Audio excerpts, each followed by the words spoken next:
Hey everyone, welcome to What's Your Game Again? I'm Jesse Miller. And I'm Jonathan Walter. And tonight we're going to talk about spooky games. Ooh.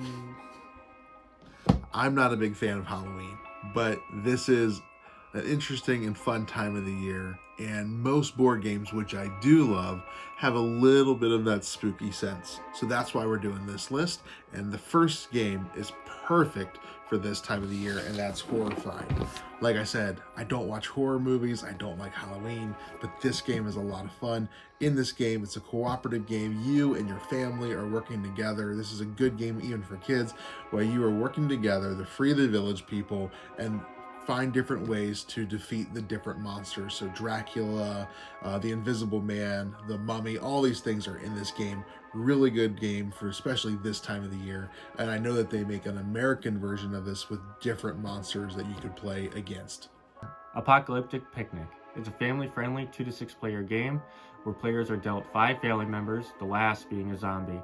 Players go around trying to bite, block, or equip their family members with equipment to help defend them, and the last player with at least one healthy member is the winner.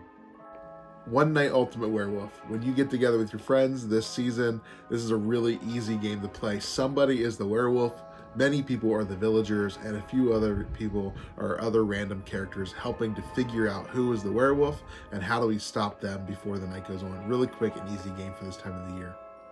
Bloodborne, the card game, and the board game.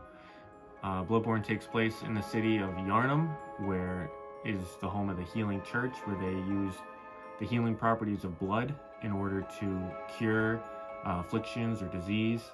Well, most recently, the city's inhabitants have become infected and turned into monsters and various creatures, and you are a hunter trying to discover what is going on. In the card game, is a semi-cooperative game where you're competing against other players, fighting monsters to collect blood, and the one who has the most blood at the end is the winner. A witch! A witch! This fun game, Salem 1692. In this game, with a large group of friends that you have together, you're trying to figure out, is there a witch among you? Some of you might be dealt that card, others might not, and you're trying to stay alive and not get accused of being a witch. Really fun game. Betrayal: A House on the Hill. Probably one of the spookiest games I own. Not for everybody if you don't like this kind of thing, but if you like spooky, it's a really fun game. It's a cooperative game for a little while. You're working together to explore Haunted Mansion, and eventually, at some point, one of you will betray the rest and become the bad guy. Zombicide. It's a 1 to 6 player cooperative board game where you're going around the map based on the scenario, and you're trying to avoid the zombies, trying to complete the objectives.